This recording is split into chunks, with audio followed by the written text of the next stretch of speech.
സിനിമയ്ക്ക് ഒരു emotional logic ഉണ്ട് ആക്ച്വലി. ആമീർ ഖാൻ്റെ ഒരു ഇന്റർവ്യൂവിൽ വെച്ചിട്ട് പുള്ളി പറഞ്ഞിട്ടുണ്ട്, പുള്ളി അപ്പോൾ സ്റ്റാർട്ടറാണ്, പുള്ളി ഡയറക്ടറോട് ചോദിച്ചു എങ്ങനെ ഇത് ഹൗസ് ഇസ് പോസിബിൾ, ഓഡിയൻസ് ഇത് ഒരിക്കലും സമ്മതിക്കില്ല എന്ന്. ഓഡിയൻസ് സ്റ്റാൻഡ് ചെയ്യില്ല എന്ന് പറഞ്ഞ് പുള്ളി തിയേറ്ററിൽ പോയപ്പോൾ അതിന് ക്ലാപ്സ് ആയിരുന്നു. ഇമോഷണൽ ലോജിക് എന്ന് പറയുന്നത്. ഈ ഡയറക്ടർ എന്നുള്ള പാട്ടിൽ ഏറ്റവും കൂടുതൽ സ്ട്രെസ് വരുന്നത് ഏത് പോയിന്റിലാണ്? We will have to handle a lot of egos. അത് തന്നെയാണ് ഏറ്റവും വലിയ സ്ട്രെസ്. നമുക്ക് ആൾക്കാരുടെ ഈഗോസ് ഹാൻഡിൽ ചെയ്യുന്നതാണ് നമ്മുടെ 90% ഓഫ് ദ ജോബ്. ഇതിൻ്റെ ക്രിയേറ്റീവ് ആൻഡ് എസ്തെറ്റിക് ജോബ്സ് എന്ന് പറഞ്ഞാൽ ആകെ 10% ഉള്ളൂ. But managing people we can do. Managing egos is difficult actually.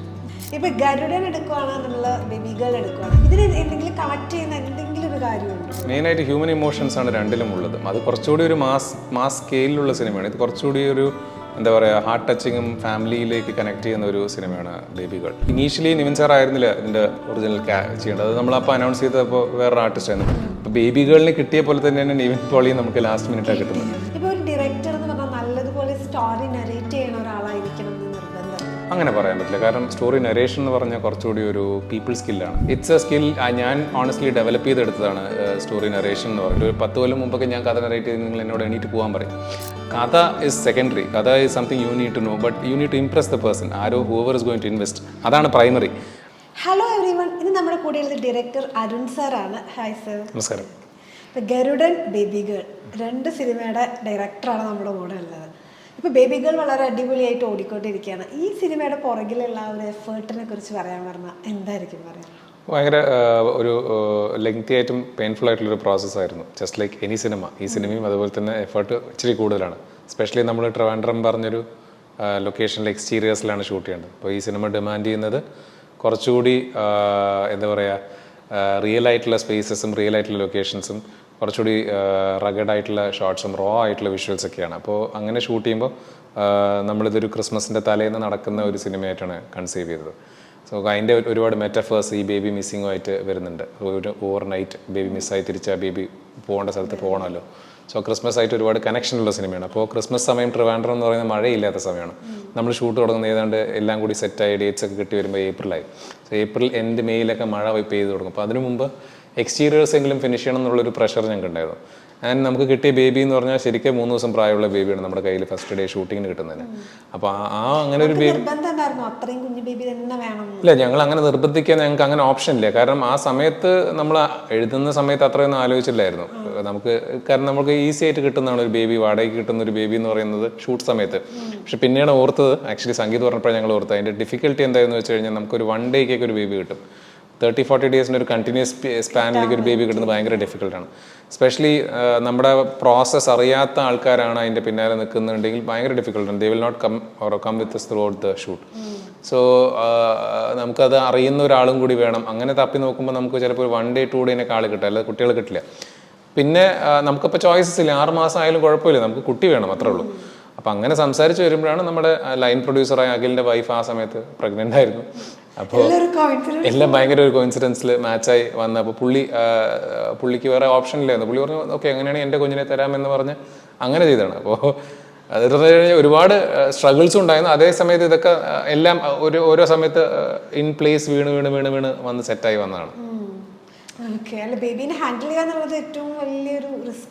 അതെ അതെ അതെ, അത് ഭയങ്കര പേടിയായിരുന്നു. കാരണം നമ്മളെ വിശ്വസിച്ച് അവരുടെ പേരൻസ് നമുക്ക് തരുമല്ലേ.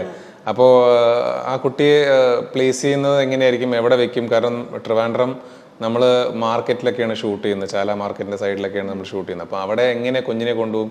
കാരണം ഇമ്മ്യൂണിറ്റി ഒന്നും പ്രോപ്പറായിട്ട് ഡെവലപ്പ് ആയിട്ടുണ്ടാവില്ല കുട്ടിക്ക്. അപ്പോൾ നമ്മൾ അതിന് വേണ്ടിയിട്ടുള്ള കെയർഫുൾ ആയിട്ടുള്ള സ്പേസസ് സെറ്റ് ചെയ്യും, സാനിറ്റൈസ് ചെയ്യും, ആൾക്കാരെ സ്റ്റെറിലൈസ്ഡ് ആയിട്ടുള്ള എൻവയൺമെൻറ്റ് മാത്രമേ കുട്ടിയെ വെക്കാറുള്ളൂ. സോ അതൊക്കെ നമ്മൾ ഒരുപാട് കെയർഫുള്ളായിട്ട് വളരെ അത് ഫോക്കസ് ചെയ്തിട്ടായിരുന്നു വർക്ക് ചെയ്യുന്നത്. അപ്പോൾ ഒരുപാട് സാധനങ്ങൾ നമ്മൾ സെറ്റ് ചെയ്തിട്ടുണ്ട് കുഞ്ഞിന് വേണ്ടിയിട്ട്, അത് which we don't need otherwise. So handling was difficult. ഇപ്പോൾ ലിജോ മോൾ പറയുമ്പോഴാണ് നമ്മൾ മനസ്സിലാകുന്നത് ആക്ച്വലി അവർക്ക് ആക്ടിങ് വൈസും ഭയങ്കര ഡിഫിക്കൽട്ടാണ്. നമ്മൾ ഭയങ്കര മെക്കാനിക്കലായിട്ട് പറയും കുഞ്ഞ് കരച്ചിൽ നിർത്തി അല്ലെങ്കിൽ കുഞ്ഞ് ഉറങ്ങിക്കഴിഞ്ഞാൽ നമുക്ക് ഇമ്മീഡിയറ്റ് ആക്ഷൻ ആണെന്ന് പറയും.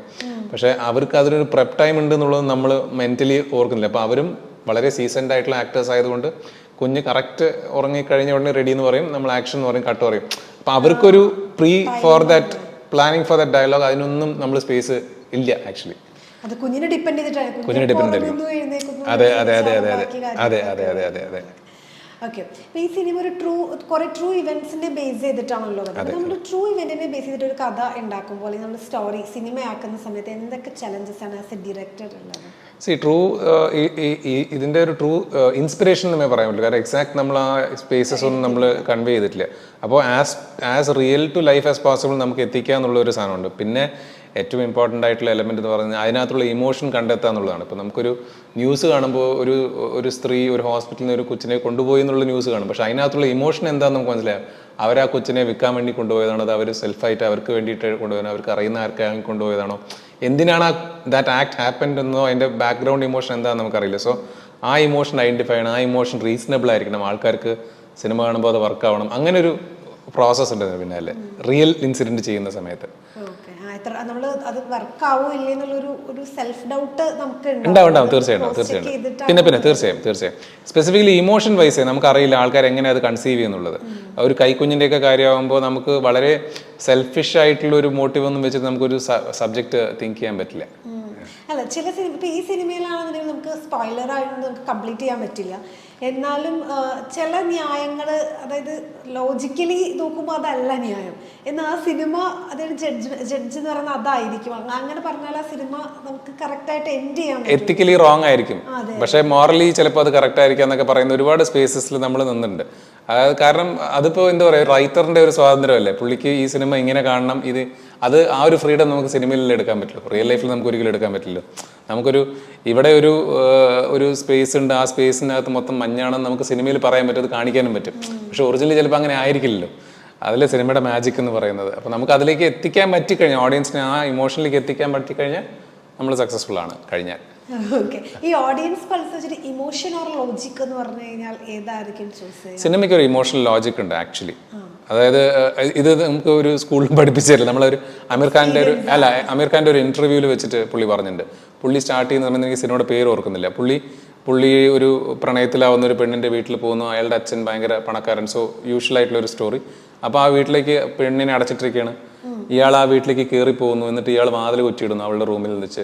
എന്നിട്ട് അച്ഛൻ ഭയങ്കര പ്രശ്നം ഉണ്ടാക്കുമ്പോൾ അവിടുത്തെ ടീപ്പോയൊക്കെ പൊട്ടിച്ചിട്ട് ഒരു തീ കത്തിച്ചിട്ട് അവർ അതിന് ചുറ്റും പോയി കല്യാണം കഴിക്കുന്നു എന്ന് പറഞ്ഞാൽ ഇതൊരു കല്യാണം അല്ല. അപ്പോൾ സ്റ്റാർട്ടറാണ്. പുള്ളി ഡയറക്ടറോട് ചോദിച്ചു, എങ്ങനെ ഇത്, how is this possible, audience ഇത് ഒരിക്കലും സമ്മതിക്കില്ല എന്ന്. This is I M telling 1970s 80s കഥയാണ് പറഞ്ഞത്. ഒരിക്കലും ഓഡിയൻസ് ഇത് സമ്മതിക്കില്ല. ഇതൊക്കെയാണോ കല്യാണം, ഇങ്ങനെ കല്യാണം നടന്നു, ഇപ്പൊ പുറത്ത് വന്നു കഴിഞ്ഞാൽ അയാൾക്ക് വേണമെങ്കിൽ മകളെ വിളിച്ചുകൊണ്ട് പോകാമല്ലോ.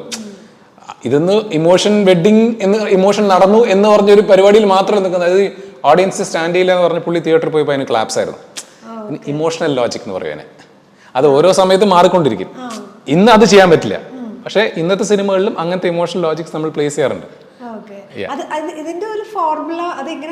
അറിയില്ല അത് ആ സമയത്ത് ആ ചെയ്തെടുത്ത് കണ്ടു കഴിയുമ്പോൾ നമുക്ക് തോന്നും ചിലപ്പോൾ ഓർക്കാം, ചിലപ്പോൾ ഓർക്കാവില്ല, ചിലപ്പോൾ ഓർക്കാവാതിരിക്കും, ചിലപ്പോൾ വർക്കാവാറുണ്ട്. വർക്കാവുന്ന സാധനങ്ങൾ ഭയങ്കര എന്താ പറയുക, നമുക്ക് ഭയങ്കര നല്ല പോസിറ്റീവായിട്ടുള്ളൊരു വർക്കിംഗ് ആയിരിക്കും അത് നടക്കുന്നത്.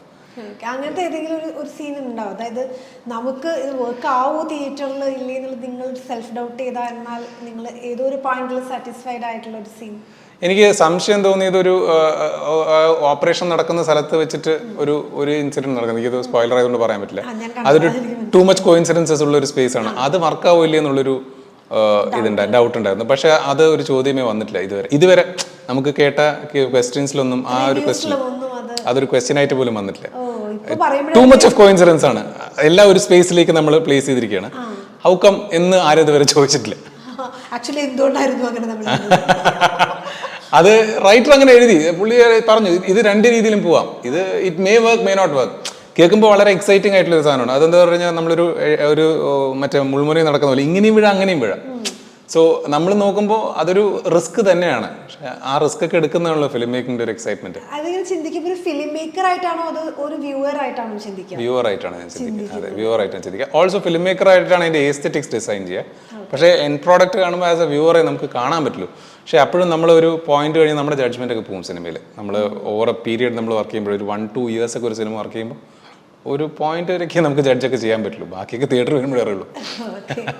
ഇപ്പൊ ഗരുഡൻ 23-ലായിരുന്നു, ഇപ്പൊ 26 ആയി. ഒരു 3 years ഗ്യാപ്പ് എന്നുള്ളത് അങ്ങനെ വന്നുപോയത് ഞാൻ ഒരിക്കലും ആഗ്രഹിച്ചതല്ല. അതിനനുസരിച്ചിട്ട് ഒരു സബ്ജക്ട് കിട്ടാൻ തന്നെ ഞാൻ സഞ്ജോട്ടനോ അല്ലെങ്കിൽ പല റൈറ്റേഴ്സായിട്ട് സഞ്ജോട്ടനായിട്ട് ഒരു സബ്ജക്ട് ലോക്ക് ചെയ്യുമ്പോൾ തന്നെ എനിക്ക് തോന്നുന്നു 2024 എൻ്റെ 25 ആയി.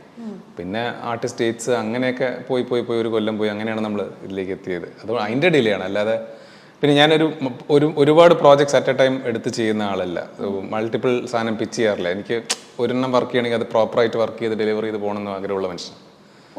നമ്മളൊരു കാര്യം കമ്മിറ്റ് ചെയ്താൽ അത് തീർത്തിട്ട് നെക്സ്റ്റ്. അതെ, കുറച്ചുകൂടി പാഷനറ്റ്ലി ഇൻവോൾവ് ആണ് ആ പ്രോജക്റ്റിലായിരിക്കും മോസ്റ്റ്ലി. സോ അതിനെ മാക്സിമം ഫോക്കസ് ചെയ്ത് വർക്ക് ചെയ്യുക എന്നുള്ളതാണ്. മോസ്റ്റ് ഓഫ് ദ ഡയറക്ടേഴ്സ് അങ്ങനെ തന്നെ ആയിരിക്കും. കാരണം അങ്ങനെ മൾട്ടിപ്പിൾ പ്രോജക്ട്സ് ഒന്നും ചെയ്യാനുള്ള സ്പേസ് ഇപ്പോൾ സിനിമയിലില്ല. നമുക്ക് കുറച്ചുകൂടി ഫോക്കസ് ചെയ്ത് വർക്ക് ചെയ്തേ പറ്റും. That's A must today. ഒരു ഫിലിം മേക്കർ വരുമ്പോൾ അതിന്റെ A to Z കാര്യങ്ങൾ നോക്കണം. ഒരേ ടൈം 2-3 എണ്ണൊക്കെ ചെയ്യാന്ന് പറഞ്ഞാൽ ഡിഫിക്കൽട്ടാണ്. അങ്ങനെ ചെയ്യുന്ന ആളുകൾ ഉണ്ടോ? ഉണ്ട്. മലയാളത്തിലൊക്കെ ഒരുപാട് ഡയറക്ടേഴ്സിന് ഇപ്പോഴും ചെയ്യുന്ന ആൾക്കാരുണ്ട്. ഐവിശേഷ് സാറൊക്കെ ഒരേ സമയത്ത് 3-4 പടങ്ങൾ പല ലാംഗ്വേജിലൊക്കെ ചെയ്തിട്ടുണ്ട്. പക്ഷെ അന്നൊക്കെ ഒരു 15-20 ദിവസത്തിലൊക്കെ ഷൂട്ട് തീർക്കാം. അങ്ങനത്തെ നമുക്കൊരു സിനിമ കാണുന്ന ആൾക്കാർക്കും ഈ അത്ര അവയർനെസ് ഇല്ലായിരുന്നു, അല്ലെങ്കിൽ അവര് എക്സ്പോസ്ഡ് അല്ലായിരുന്നു. പക്ഷെ ഇന്നത്തെ ഓഡിയൻസ് പറഞ്ഞാൽ വേൾഡ് സിനിമ കാണുന്ന ഓഡിയൻസ് ആണ്. അപ്പോൾ അവർ മുമ്പത്തൊരു സാധനം കൊണ്ടുവന്ന് വെക്കുമ്പോൾ നമുക്ക് അതിനൊരു പെർഫെക്റ്റ് ആയിട്ടോ അല്ലെങ്കിൽ എത്ര നിയർ പെർഫെക്ഷനിലേക്ക് എത്ര എത്തിക്കാൻ പറ്റും അത്രയും നമുക്ക് വർക്ക് ചെയ്തേ പറ്റൂ. അതൊരു ഇന്നത്തെ ഡേയുടെ റിക്വയർമെന്റ് ആണ്. ഒരു സിനിമ കഴിഞ്ഞ ഒരു ബ്രേക്ക് എടുക്കുക എന്നുള്ള അങ്ങനത്തെ ഒരു സ്വഭാവം ഉണ്ടോ? കുറച്ച് മീ ടൈം എടുക്കുക. അതെ അങ്ങനത്തെ ഒരു ഉണ്ട്. തീർച്ചയായും സിനിമയില്ല. ഷൂട്ട് കഴിഞ്ഞാൽ തന്നെ ഞാൻ ബ്രേക്ക് എടുത്തിട്ടൊക്കെയാണ് പിന്നെ അടുത്ത പ്രോസസ്സിലേക്ക് ഇറങ്ങുന്നത്. അതെ. അല്ലാതെ നമുക്ക് ഒരു മെന്റലി നമ്മൾ അതിലേക്ക് വർക്കിലേക്ക് പിന്നെ ഇറങ്ങാൻ പറ്റില്ല. It take some time for us to focus. ചെന്നൈയിലായിരുന്നു പഠിച്ചതും വളർന്നതും. മലയാള സിനിമയോട് അല്ലെങ്കിൽ സിനിമയോടുള്ള ഒരു ഇഷ്ടം എന്ന് പറഞ്ഞാൽ ചെന്നൈ എന്നുള്ള പ്ലേസ് എത്രത്തോളം ഇൻഫ്ലുവൻസ് ചെയ്തിട്ടുണ്ട്? ചെന്നൈ ആക്ച്വലി സിനിമയോട് ഇൻഫ്ലുവൻസ് എനിക്ക് അതിലും മുമ്പാണ്. ശരിക്കും ഞാൻ ജനിച്ചത് ബോംബെയിലായിരുന്നു, ബോംബെ ഫിലിം സിറ്റിയിലായിരുന്നു. അപ്പോൾ നമ്മൾ ആ സമയത്തൊക്കെ VHS കാസറ്റ്സ് ഒക്കെ ബോക്സിൽ കൊണ്ടുവന്ന് പെട്ടി കൊണ്ടുവന്ന് വീട്ടിൽ കാണിക്കുന്ന സ്വഭാവം. എനിക്ക് 2-3 വയസ്സൊക്കെ ഉള്ളൂ. അപ്പോൾ അവർ ഒരു കാസറ്റ് കൊണ്ടുവന്ന് അതിൻ്റെ കഥ പറയണമെങ്കിൽ ഞാൻ പറയും ഇത് കണ്ട സിനിമയാണോ കാണാത്ത സിനിമയാണോ. സോ നമ്മൾ അപ്പം തൊട്ടേ ഇൻവോൾവ് ആണ്, സിനിമയിൽ ഇൻവോൾവ് ആണ്. അല്ലെങ്കിൽ സ്റ്റോറീസിനോട് ഭയങ്കര അട്രാക്ഷൻ ആ സമയത്ത് തൊട്ടേ ഉണ്ടായിരുന്നു. സോ പ്രോബ്ലി അതുകൊണ്ടായിരിക്കും. ഞാൻ മാത്രമല്ല, എനിക്ക് തോന്നുന്നു എൻ്റെ ജനറേഷനിലെ 3/4 ആൾക്കാർ ഇങ്ങനെ തന്നെ ആയിരിക്കും. പിന്നെ പ്രോബ്ലി അവർ വേറെ ഇതിലേക്ക് പോകും. കാരണം ടെലിവിഷൻ വന്ന ജനറേഷനാണ്. നമ്മുടെ ജനറേഷനിലാണ് TV വരുന്ന, VHS വരുന്നതൊക്കെ വീട്ടിലേക്ക്. ഒരു ഫിലിം മേക്കർ ആവണം അല്ലെങ്കിൽ ഫിലിം മേക്കിംഗ് ആണ് എൻ്റെ ഒരു കപ്പ് ഓഫ് ടീ എന്നുള്ള ആ ഒരു മൊമെന്റ് റിയലൈസ് ചെയ്തത് എപ്പോഴാണ്? സ്കൂൾ ടൈമിലൊക്കെ ആയിരുന്നു. സ്കൂൾ ടൈമിലൊക്കെ നമ്മൾ കുറച്ചുകൂടി എസ്തെറ്റിക്കലി സിനിമ കാണാൻ എൻ്റെ അച്ഛൻ്റെ ഒരു ഇതുണ്ടായിരുന്നു. അച്ഛൻ കുറച്ചുകൂടി സിനിമ എസ്തെറ്റിക്സ് അത്യാവശ്യം അറിയുന്ന ഒരു മനുഷ്യനായിരുന്നു. അപ്പോൾ പുള്ളി നല്ല നല്ല സിനിമാസ് റെക്കമെൻഡ് ചെയ്യും. അപ്പോൾ പുള്ളി എന്തിനാണ് ഇത് കാണുന്നത്, പുള്ളി ഈ റൈറ്റേഴ്സിനേക്ക് എന്തുകൊണ്ട് ഓർമ്മിക്കുന്നു, ഈ ഡയറക്ടേഴ്സിനേക്ക് എന്തോ ഓർമ്മിക്കുന്നു. നമ്മുടെ ഫസ്റ്റ് പാഠം തന്നെ മലയാളം സിനിമയിൽ തന്നെയാണ് പറയുന്നത്. നമ്മൾ ഒരുപാട് ഇൻ്റർനാഷണൽ സിനിമയൊക്കെ സ്കൂൾ കഴിഞ്ഞ് കോളേജൊക്കെ തുടങ്ങുമ്പോഴാണ് കാണുന്നത്. അതിനു മുമ്പ് മലയാളം തന്നെ ശരിക്കും വേൾഡ് ക്ലാസ് സിനിമാസ് നമ്മുടെ ഉണ്ട്. നമുക്ക് നല്ലപോലെ റെഫറൻസ് പോയിന്റ്സ് ഒരുപാടുണ്ട്, പഠിക്കാനുള്ള സാധനങ്ങൾ ഒരുപാടുണ്ട്. I think 70s 80s even 60s നല്ല നല്ല സിനിമകൾ ഒരുപാടുണ്ട്. അപ്പോൾ നമ്മൾ അതൊക്കെ കണ്ട് പഠിച്ചിട്ടാണ് ഓക്കെ ദിസ് പാഷൻ വരുന്നത്. പിന്നെ പത്മരാജൻ ഒരു ഹ്യൂജ് ഇൻഫ്ലുവൻസ് ആയിരുന്നു. പുള്ളിയുടെ തിരക്കഥ വായിക്കാൻ വേണ്ടിയിട്ടാണ് മലയാളം പഠിക്കുന്നത്, അല്ലെങ്കിൽ പുസ്തകം വായിക്കാൻ വേണ്ടിയിട്ട് മലയാളം പഠിക്കുന്നു. അങ്ങനെയൊക്കെ ആയിരുന്നു നമ്മൾ എഴുതാനും വായിക്കാനൊക്കെ പഠിക്കുന്നത്. അങ്ങനെയാണ്. അതെ. അല്ല, നമുക്ക് ഈ സ്കൂൾ ടൈം അല്ലെങ്കിൽ കോളേജ് ടൈം എന്നൊക്കെ പറയുമ്പോഴേ നമുക്കിങ്ങനെ നമ്മൾ കാണുന്നത് സിനിമയുടെ അതായത് പുറത്തുള്ള ഭാഗങ്ങളാണല്ലോ. അപ്പൊ നമ്മൾ ആക്ടർ ആവുക അല്ലെങ്കിൽ അത് അങ്ങനെ എസ്റ്റാബ്ലിഷ് ആകുമ്പോഴാണ് എല്ലാവരും നമ്മളെ അറിയുന്നത്. അങ്ങനത്തെ ഒരു തോട്ട് പ്രോസസ്സ് വരുന്ന സമയത്ത് ബിഹൈൻഡ് ദ ക്യാമറ ആണല്ലോ ഫിലിം മേക്കിംഗ്. അപ്പൊ അതിലേക്ക് ആ സമയത്ത് ഒരു തോട്ട് പോകാനുള്ള ഒരു റീസൺ എന്തായിരുന്നു? അങ്ങനെ അത് എൻ്റെ അച്ഛനായിരുന്നു. അച്ഛൻ പറഞ്ഞു അത് ഞാൻ ആക്ടിങ് തന്നെയായിരുന്നു. കാരണം ആർക്കും നമുക്ക്, ഞാനിപ്പോൾ 7ാം ക്ലാസ്സിലൊക്കെയാണ് നമ്മൾ ആലോചിക്കുന്നത് സിനിമയാണ് എൻ്റെ അടുത്തതെന്ന് പറയുമ്പോൾ ഞാൻ പറഞ്ഞു അഭിനയിക്കണം എന്നാണ് പറഞ്ഞത് ഇനീഷ്യലി. അപ്പോൾ അച്ഛൻ പറഞ്ഞു അഭിനയിച്ചോളൂ, പക്ഷേ അറ്റ് ദ സെയിം ടൈം കുറച്ചുകൂടി ടെക്നിക്കൽ വശങ്ങൾ അറിയുകയാണെങ്കിൽ you will have a better life എന്ന് പുള്ളി പറഞ്ഞുകൊണ്ടാണ് പിന്നെ നമ്മൾ വാട്ട് വുഡ് ബി ദാറ്റ് എന്ന് പറഞ്ഞാൽ is it cinematography, is it direction, is it writing, is it editing, അങ്ങനെ നോക്കുമ്പോഴാണ് റൈറ്റിംഗ് കുറച്ചുകൂടി നമ്മളെ അട്രാക്ട് ചെയ്യുന്നത്. അവിടെ നിന്ന് അങ്ങനെ ഡയറക്ഷനിലേക്ക് മാറുന്നു. സോ ഇറ്റ് ഇസ് എന്താ പറയുക, ഒരു മെറ്റമോർഫസിസ് ആണ്, ഒരു പ്രോസസ്സാണ്. ഉണ്ടാവുമായിരിക്കും. പക്ഷേ നമുക്ക് പക്ഷേ മോർ പാഷനറ്റ്ലി ഡ്രോൺ ടുവേർഡ്സ് എന്താ പറയുക ഡയറക്ഷനാണ്, ഡയറക്ഷൻ റൈറ്റിംഗ് ആണ്. അതായത് അഭിനയത്തിൽ നമ്മൾ ഡയറക്ഷനിലേക്ക് മാറുകയും അവിടെ നമ്മളൊരു റിതം കണ്ടുപിടിക്കുകയും ചെയ്തു. അപ്പൊ എപ്പോഴെങ്കിലും തോന്നിയിട്ടുണ്ടോ ഈ ഒരു റോളിൽ ഞാൻ ഇനി ക്യാമറയുടെ മുന്നിൽ വരും സ്വന്തമായിട്ട് ഡയറക്ഷനിൽ? തീർച്ചയായും. സ്വന്തം ഡയറക്ഷനിൽ എനിക്കറിയില്ല, പക്ഷേ അതിൽ പ്രഷർ ഇസ് ടു മച്ച്. പക്ഷേ അത് ചെയ്യുന്ന ആൾക്കാർ actually you have to salute them. ഒരുപാട് പേരുണ്ട്. സോ അത്രയും നമുക്കറിയില്ല. പക്ഷേ അഭിനയിക്കാൻ ഓപ്പർച്യൂണിറ്റീസ് ഉണ്ടെങ്കിൽ definitely I will give it a shot. പൈസ കിട്ടുന്ന പരിപാടിയാണെങ്കിൽ അങ്ങനെ കൂടെ നോക്കണം. പിന്നെ തീർച്ചയായും ട്രൈ ചെയ്തിട്ടുണ്ടോ? ഞാൻ ചെറിയ ഷോർട്ട് ഫിലിംസ് ഒക്കെ അഭിനയിച്ചിട്ടുണ്ട്. പിന്നെ ഞാൻ തിയേറ്റർ ആർട്ടിസ്റ്റ് ആയിരുന്നു സ്കൂൾ പിന്നെ കോളേജ് സമയത്തൊക്കെ. അത്രയ്ക്കുള്ള ട്രയലൊക്കെ ഉള്ളൂ. പിന്നെ ഈ നമ്മൾ വർക്ക് ചെയ്ത അസിസ്റ്റൻ്റായി വർക്ക് ചെയ്ത സ്ഥലത്തൊക്കെ അവിടെ ഇവിടെയൊക്കെ ഒരു തല കാണിച്ചിട്ടുണ്ടാവും. വലിയ ആക്ടിങ് എന്ന് പറയുന്ന ഒരു സാധനം ഒരു ഷോർട്ട് ഫിലിം ചെയ്തിട്ടുണ്ട് പിന്നെ അത്രേ ഉള്ളൂ. ഓക്കെ, എനിക്ക് തോന്നുന്നു ഈ ഡയറക്ടേഴ്സ് എന്ന് പറയുമ്പോഴത്തേക്കും എന്തായാലും അഭിനയം ഉള്ളിലുള്ള ആളുകൾക്കല്ലേ ഒരു നല്ല ഡയറക്ടർ ആവാൻ പറ്റുള്ളത്. Also you can say. പക്ഷെ മോർ ദാൻ അഭിനയിക്കാൻ കഴിയുന്നതിനെക്കാട്ടിലും അത് കണ്ടെത്താൻ കഴിയുന്ന ഒരു സാധനം കൂടിയാണ് മോസ്റ്റ്ലി ഡയറക്ഷൻ എന്ന് പറയുന്നത്. ഓക്കെ, ഈ ഡയറക്ടർ എന്നുള്ള പാട്ടിൽ ഏറ്റവും കൂടുതൽ സ്ട്രെസ് വരുന്നത് ഏത് പോയിന്റിലാണ്? നമ്മൾ will have to handle a lot of egos. അത് തന്നെയാണ് ഏറ്റവും വലിയ സ്ട്രെസ്. നമുക്ക് ആൾക്കാരുടെ ഈഗോസ് ഹാൻഡിൽ ചെയ്യുന്നതാണ് നമ്മുടെ 90% ഓഫ് ദ ജോബ്. ഇതിൻ്റെ ക്രിയേറ്റീവ് ആൻഡ് എസ്തെറ്റിക് ജോബ്സ് എന്ന് പറഞ്ഞാൽ ആകെ 10% ഉള്ളൂ. But managing people we can do. Managing egos is difficult actually. Difficult and also tiresome. കാരണം നമ്മുടെ actually where we have to spend 90% on your aesthetics and creativity, അതിൽ നിന്ന് നേരെ ഫ്ലിപ്പാണ് ഇപ്പോൾ നടക്കുന്നത്. നമ്മൾ ആൾക്കാരും പീപ്പിളുടെ ഈഗോ മസാജസ് ഒക്കെയാണ് നമ്മൾ ചെയ്തുകൊണ്ടിരിക്കുന്നത് ടെക്നിക്കലി.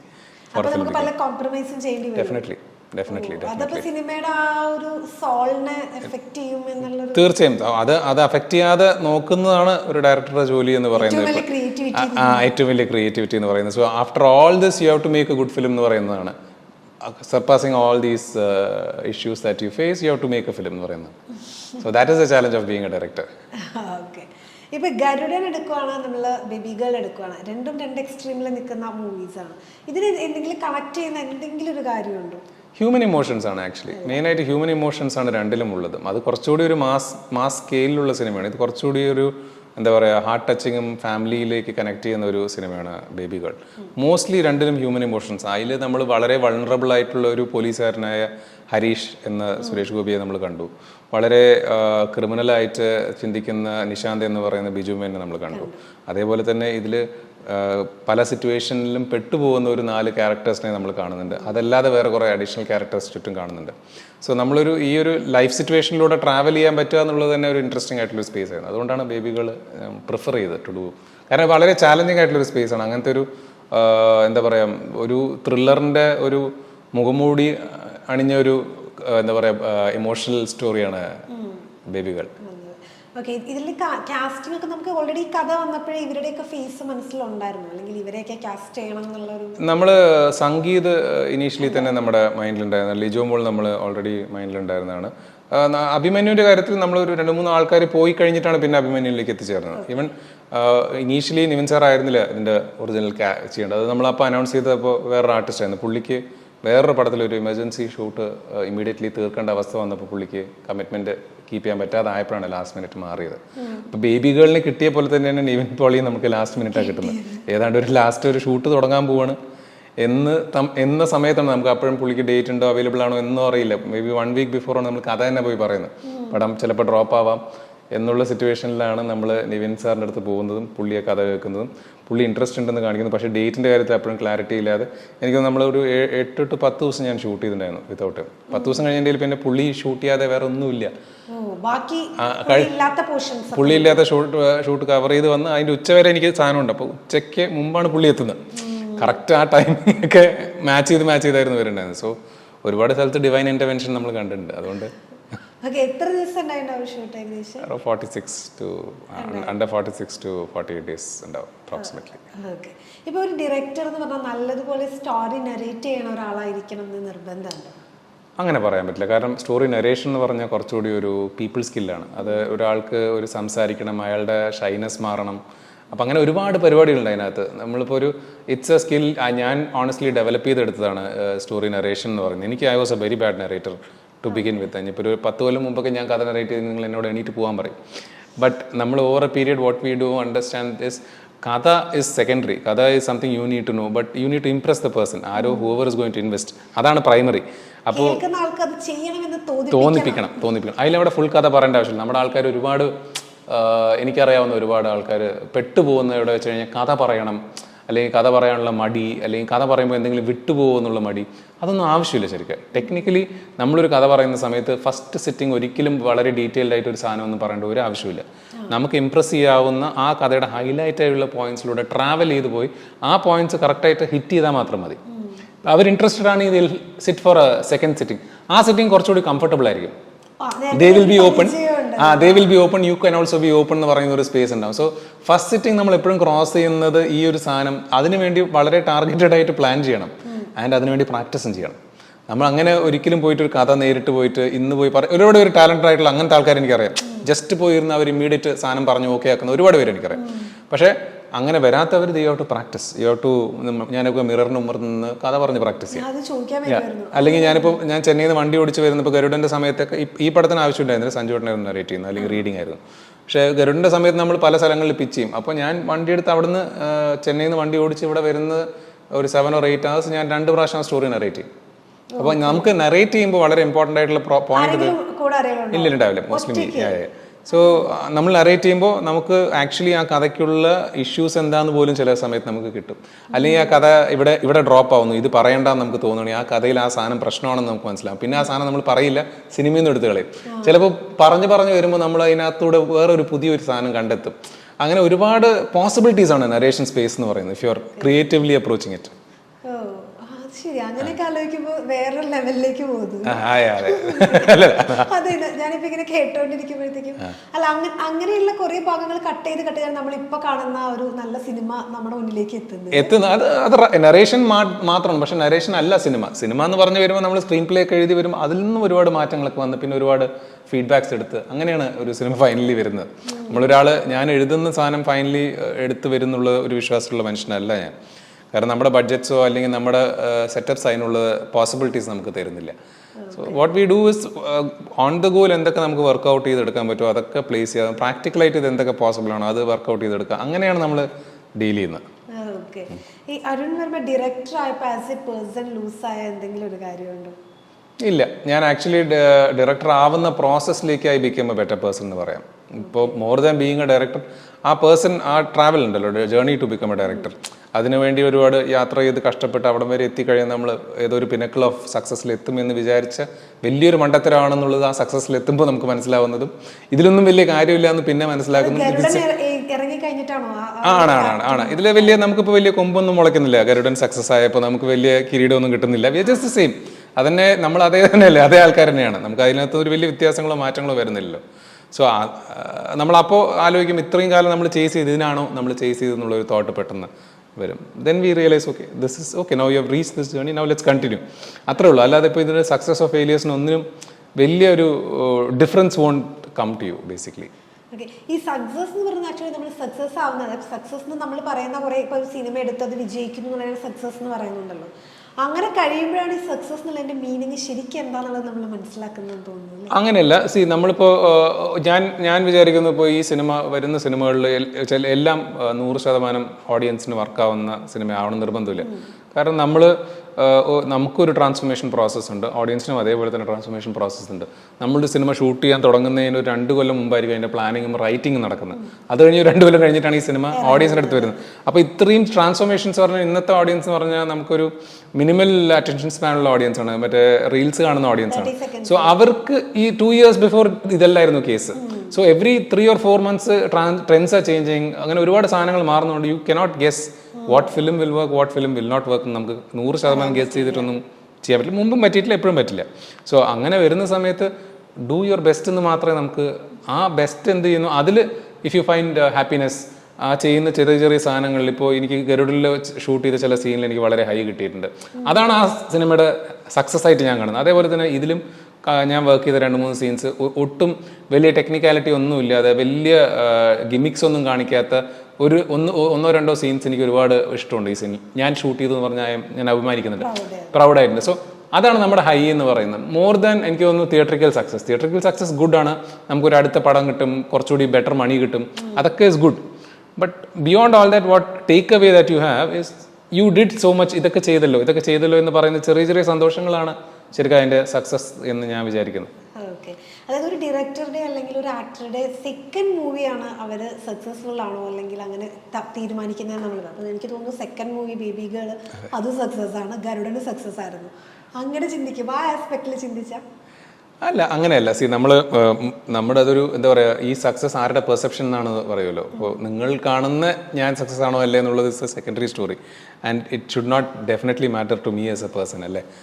എനിക്ക് am I successful to what I'm doing or am I being truthful to what I'm doing. End of the day നമ്മൾ തന്നെ കിടന്നു, I say this always, we can't pay someone else money and ask him to sleep. So you have to do your job properly, then only you can sleep. അവിടെ നമുക്ക് കോംപ്രമൈസോ ഒന്നും ചെയ്യാൻ പറ്റില്ല. അപ്പോൾ അത് ചെയ്യാതിരുത്തോളം കാലം നമ്മൾ വളരെ സിൻസിയറായിട്ട് ഒരു സാധനം വർക്ക് ചെയ്തിട്ടുണ്ടെങ്കിൽ I think I am successful immaterial of what anything else happens outside this എന്ന് പറയുമല്ലോ. ഓക്കെ, ഈ സക്സസ് എന്നുള്ളൊരു സാധനം ഇപ്പം നമ്മുടെ അതായത് ഇപ്പം ഗരുഡൻ ചെയ്തു, ബേബി ഗേൾ ചെയ്തു എന്നൊക്കെ പറയുന്ന സമയത്ത് നമ്മൾ കാണുന്ന ഒരു ഡയറക്ടർ ഉണ്ട്. അപ്പോൾ അതൊരു ഒരു ടൈപ്പ് ഓഫ് പ്രഷർ തരുന്നില്ലേ? അതായത് ഇപ്പം ഗരുഡൻ ചെയ്യുമ്പോൾ ഒന്നും ആലോചിക്കണ്ട, വേറെ ഒന്നുമില്ല, ഞാൻ പോകുന്ന സിനിമ ചെയ്തു, എൻ്റെ ബെസ്റ്റ് ചെയ്യണം എന്നുള്ളത് മാത്രമേ ഓർക്കുന്നുള്ളൂ. പക്ഷെ ഇനിയുള്ള സിനിമകൾ ചെയ്യുമ്പോൾ ഈ പ്രഷറൂടെ ക്യാരി ഓവർ ചെയ്യേണ്ടി വരും. തീർച്ചയായും ഈ പ്രഷർ ഹെവിയാണ്, ആക്ച്വലി അൺനെസസറി ആണ്. നമ്മൾ മാക്സിമം എത്രത്തോളം നമ്മൾ അവോയ്ഡ് ചെയ്യാൻ ശ്രമിച്ചാൽ അത് തിരിച്ചും പല രീതിയിൽ നമ്മൾ തന്നെ വരും. സോ അത് ഹാൻഡിൽ ചെയ്യാൻ പഠിക്കണം, അത് ട്രൈ ചെയ്തുകൊണ്ടിരിക്കുകയാണ്. ഞാനിപ്പോഴും അതിലൊരു എക്സ്പേർട്ട് ആയിട്ടില്ല. എനിക്കത് മേ ബി ഒരു 5 or 6 films success and failures multiple ആയിട്ട് കണ്ടുവരുമ്പോൾ ഇതൊരു യൂസ് ടു പ്രോസസ് ആവും, ഒരു ജോലിയായി മാറുന്നു തോന്നുന്നു. I think that's when you will be able to handle it എന്ന് തോന്നുന്നു. ഒരു 1-2 ഫിലിമിലൊന്നും ആ പ്രോസസ് ഒന്നും എത്തുമെന്ന് എനിക്ക് തോന്നുന്നില്ല. ഓക്കെ, ഇപ്പോൾ ഈ 2 മൂവി കണ്ടിട്ട് ഏറ്റവും ഹോണസ്റ്റ് ആയിട്ട് കിട്ടിയിട്ടുള്ള ഒരു ക്രിറ്റിസിസം എന്തായിരിക്കും? 2 സിനിമയിലും ഗരുഡൻ അല്ലെങ്കിൽ ഇത് ഏതെങ്കിലും ക്രിറ്റിസിസം അങ്ങനെ ഓർത്ത് വെക്കുന്നത് കിട്ടിയിട്ടുള്ളൂ? അങ്ങനെ സ്പെസിഫിക് അല്ല, ഓവറോൾ ആയിട്ട് ഒരുപാട് സാധനങ്ങൾ 2 സിനിമയ്ക്കും വന്നിട്ടുണ്ട്. 2 സിനിമയ്ക്കും വന്നിട്ടുണ്ട്. 2ലും ഒരുപാട് അപ്രിസിയേഷൻസ് വന്നിട്ടുണ്ട്. അതേപോലെ തന്നെ ബ്രിക് ബാറ്റ്സും കിട്ടിയിട്ടുണ്ട്. അല്ല, ക്രിറ്റിസിസം ഒരുപാട് വന്നിട്ടുണ്ട്. എനിക്ക് ഗരുഡനിൽ എനിക്ക് ആൾക്കാരുടെ പേര് സ്പെസിഫൈ ചെയ്യുന്നില്ല, ബട്ട് 1-2 റിവ്യൂസ് എനിക്ക് ഗരുഡനിൽ വളരെ കറക്റ്റായിട്ട് പ്രിസൈസ് ആയിട്ട് നമ്മൾ മറക്കാൻ ശ്രമിച്ചത് അവർ ഐഡന്റിഫൈ ചെയ്തു എന്ന് പറയുന്ന ഒരു സാധനം ഞാൻ അവരോടും പറഞ്ഞിട്ടുണ്ട്. ഞാൻ അവർക്ക് മെസ്സേജ് വളരെ കറക്റ്റായിട്ടാണ് പറഞ്ഞത്. പക്ഷേ എനിക്കത് ചെയ്യാൻ പറ്റില്ല, കാരണം ഞാനൊരു കമേഴ്ഷ്യൽ ഫിലിം മേക്കറാണ്, ഞാനൊരു തിയേറ്ററിക്കൽ ഫിലിം മേക്കറാണ്, ഞാനിതൊരു ക്രാഫ്റ്റ് ബേസ്ഡ് ആയിട്ട് മാത്രം എനിക്കിത് ചിന്തിക്കാൻ പറ്റില്ല എന്ന് പറഞ്ഞു. പക്ഷേ അവർ പറഞ്ഞ സാധനം വളരെ കറക്റ്റായിരുന്നു. That I remember very well. പക്ഷേ even if I do it again I wouldn't do it their way, I would still do it my way എന്ന് പറയുമല്ലോ. അങ്ങനെ ഐ തിങ്ക് ബേബി ഗേൾ ഇപ്പോഴും തിങ്സ് ആർ കമ്മിങ് ഇൻ. ഒരുപാട് fake reviews ഒക്കെ വരുന്നുണ്ട്, അതിൽ വലിയ കാര്യമില്ല. ബട്ട് ജെനുവിൻ സാധനങ്ങൾ നമ്മൾ കേൾക്കുന്നത് I think I can understand what is wrong എന്നുള്ളത്.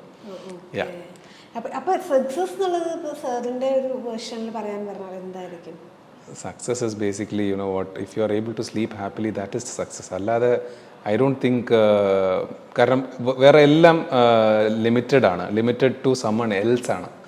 Your happiness, success, what do you aim from success is happiness, അല്ലേ? അപ്പോൾ if you are aiming for happiness, your happiness is never outside. Happiness is inside എന്നാണ് വരുന്നത്. നമുക്ക് ഇത് പുറത്തുനിന്ന് ആർക്കും തരാൻ പറ്റില്ല. Your happiness is not with someone else, it is with you. So what makes you happy, have you done it? Have you been sincere to what your job is? അതിൻ്റെ പിന്നെ results it's not in your control. So what is in your control, അത് കറക്റ്റായി ചെയ്തിട്ടുണ്ടോ എന്ന് മാത്രമേ ശ്രദ്ധിക്കാൻ പറ്റൂ. If you are happy there, I think you are successful, and that success is only within you. അത് നമുക്ക് പുറത്തൊരു റാങ്കോ റിപ്പോർട്ട് കാർഡായിട്ട് കാണിക്കാൻ പറ്റില്ല. അയ്യോ, ഞാൻ ജോണർ സ്പെസിഫിക് ആയിട്ട് മൂവ് ചെയ്യാറില്ല. എനിക്ക് ഞാൻ പറഞ്ഞില്ലേ, ഇല്ല എനിക്ക് വർക്കാവുന്ന സബ്ജക്റ്റ് ആ സമയത്ത് നമ്മൾ തോന്നുമല്ലോ. ഇപ്പോൾ ഇതൊരു 6 or 7 months വന്നു കഴിഞ്ഞാൽ, തിയേറ്ററിൽ വന്നു കഴിഞ്ഞാൽ ഓഡിയൻസ് ഇത് ചിലപ്പോൾ അക്സെപ്റ്റ് ചെയ്യില്ല. കാരണം ഓഡിയൻസ് പെർസെപ്ഷൻ എനിക്ക് വളരെ ഇമ്പോർട്ടൻ്റ് ആണ്. അവരുടെ അക്സെപ്റ്റൻസ് ഇല്ലെങ്കിൽ നമുക്കൊരു ഞാൻ ചെയ്യുന്ന ഒരു മെയിൻ സ്ട്രീം സിനിമ എന്ന് പറഞ്ഞൊരു സാധനം നമുക്ക് നിൽക്കാൻ പറ്റില്ല. സോ അവർക്കിത് വർക്കാവോ, ഇതിൽ എത്രത്തോളം ആസ് എ ഡയറക്ടർ ഇതിൽ എന്തൊക്കെ എനിക്ക് എന്താ പറയുക, ഒരു മുന്നോട്ട് ഒരു സ്റ്റെപ്പോ 2 സ്റ്റെപ്പോ മുന്നോട്ട് എൻ്റെ ക്രാഫ്റ്റിൽ വെക്കാൻ പറ്റും, അല്ലെങ്കിൽ റൈറ്റിങ്ങിൽ വെക്കാൻ പറ്റും. ഇതൊക്കെ നോക്കിയിട്ടാണ് ഒരു സംഭവം തിരഞ്ഞെടുക്കുന്നത്. നമ്മളൊരു ജോണർ സ്പെസിഫിക് ആയിട്ട് തിരയാറില്ല യൂഷ്വലി. കാരണം സാധാരണ എല്ലാവരും പറഞ്ഞു ഒരു മാസം ഒരു മൂവി ചെയ്യാൻ നെക്സ്റ്റ് ഒരു പ്ലാൻ ഉണ്ടെന്നൊക്കെ പറഞ്ഞ് ഞാൻ കേൾക്കാറില്ല. നമുക്ക് അങ്ങനത്തെ പ്ലാൻസ് ഒന്നും ഇല്ല. കാരണം എന്താ പറയുക, ഞാൻ കുറച്ചുകൂടി open to what comes my way എന്നുള്ളതാണ്. ഞാൻ അങ്ങനെ ഒരു വലിയ പ്ലാൻ വെച്ച് ഈവൻ ഡയറക്ഷനിൽ പോലും ഇറങ്ങാറില്ല. ഡെയിലി ഷൂട്ടിന് ഞാൻ ഇറങ്ങാറില്ല. കാരണം അന്നത്തെ ദിവസം ഇതാണ് കിട്ടുന്നത്. കാരണം നമ്മുടെ പാരാമീറ്റേഴ്സ്, നമ്മൾ ഡിഫൈൻ ചെയ്യുന്ന പാരാമീറ്റേഴ്സ്, ഒരുപാട് സാധനങ്ങൾ നമ്മൾ കൺട്രോൾ ചെയ്യുന്ന ഒരുപാട് ഇഷ്യൂസ് നമ്മളെ ചുറ്റി നിൽക്കുന്നുണ്ട്. അപ്പോൾ ആ സാധനങ്ങളൊക്കെ നമുക്കൊരിക്കലും നമുക്ക് ഡിഫൈൻ ചെയ്യാനോ അല്ലെങ്കിൽ നമുക്ക് അതിനെയൊന്നും മാറ്റാൻ പറ്റില്ല. From the weather to the actors mood to the timing when we start to lot of things which is not in your control. നമ്മുടെ cameraman must be in good mood to shoot that day. അയാൾ ഉദ്ദേശിച്ച light വരാതിരിക്കാം, ചിലപ്പോൾ sun വരാതിരിക്കാം, അങ്ങനെ പല കാര്യങ്ങളുണ്ടാവുമല്ലോ. So ഞാൻ അങ്ങനെ ഒരു പ്രോസസ്സിൽ ഫസ്റ്റേ ഞാൻ വിട്ടു. സോ എനിക്ക് ഓൺ ദ ഗോയിൽ ഇതാണ് എൻ്റെ അവൈലബിൾ റിസോഴ്സസ്, ഇതൊക്കെ എനിക്ക് ചെയ്യാൻ പറ്റും, അതിലെന്ത് ബെസ്റ്റായി ചെയ്യാൻ പറ്റും എന്നുള്ളത് മാത്രമേ ഞാൻ നോക്കാറുള്ളൂ. സോ ഈവൻ ഇതുപോലും എനിക്ക് സ്റ്റോറി പോലും എനിക്ക് വരുന്ന സബ്ജക്ട്സിൽ ഇപ്പോൾ ഇതൊരു mass subject I can do it എന്ന് തോന്നുന്ന മാസമാണ് ഞാൻ ചെയ്യും. ഈ സ്റ്റോറിയുടെ കാര്യം, ഈ കഥ നമ്മളെ തിരയുമോ അതോ നമ്മൾ കഥേനെ തിരയണോ എന്ന് ചോദിച്ചാൽ എന്തായിരിക്കും പറയാം? രണ്ടും നടക്കാറുണ്ട്. കാരണം ചില സമയത്ത് നമ്മൾ തിരയുന്ന കഥ എന്ന് പറയുന്നത് എന്താണെന്ന് പോലും ചിലപ്പോൾ നമുക്ക് അറിയില്ല. അതൊരു പോയിന്റ് കഴിഞ്ഞിട്ടായിരിക്കും നമുക്ക് കിട്ടുന്ന ഇതായിരിക്കും ചിലപ്പോൾ that will strike you on your face എന്നൊക്കെ പറയുമല്ലോ. അങ്ങനെ ആയിരിക്കും മോസ്റ്റ്ലി നടക്കാറുള്ളത്. ചിലതൊക്കെ it will take a long time to develop and build. Like ബേബികൾ ഒരുപാട് സമയം എടുത്തു. നമുക്ക് അതിൻ്റെ ഒരു കോൺസെപ്റ്റ് ആയിരുന്നു ഭയങ്കര കിക്ടായത്. അത് കഴിഞ്ഞിട്ട് ഒരു rapist comes out for A revenge എന്ന് പറയുന്ന ഒരു കോൺസെപ്റ്റ് ആയിരുന്നു നമ്മൾ തുടങ്ങുന്നത്. അപ്പോൾ ആ കോൺസെപ്റ്റ് വാസ് വെരി നൈസ്. ആ കോൺസെപ്റ്റ് ഹൈ കോൺസെപ്റ്റ് ആണ്. സോ അവിടുന്ന് നമ്മൾ അതിനെ സ്ക്രീൻ പ്ലേ ആക്കുന്ന ടുക്ക് അറൌണ്ട് 4 to 5 years. അപ്പോൾ ആ ഡെവലപ്മെൻറ്റ് വാസ് നൈസ്. അപ്പോൾ ഐ തിങ്ക് അതിൽ രണ്ടും നടന്നിട്ടുണ്ട്. Story found you and I found the story എന്ന് പറയുന്ന സാധനം രണ്ടും നടന്നിട്ടുണ്ട്. ആണ് ഒരു 2-3 സബ്ജക്ട്സ് ഇൻ ലൈൻ ഉണ്ട്. പക്ഷെ ഇപ്പോഴൊന്നും അങ്ങനെ ഒരു ആർട്ടിസ്റ്റായിട്ടോ അങ്ങനെ ഒരു ടൈറ്റിലായിട്ടൊന്നും പറയാറായതുകൊണ്ട് ഇപ്പോൾ തൽക്കാലം പറയുന്നില്ല. തീർച്ചയായും you will know within 1 or 2 months you should be able to hear something. എന്തായാലും കണ്ടതിൽ വളരെയധികം സന്തോഷം. Thank you. ഞാൻ ബേബി ഗേൾ കണ്ടിട്ടുണ്ടായിരുന്നു, നല്ല സിനിമയായിരുന്നു. Thank you so much. Thank U.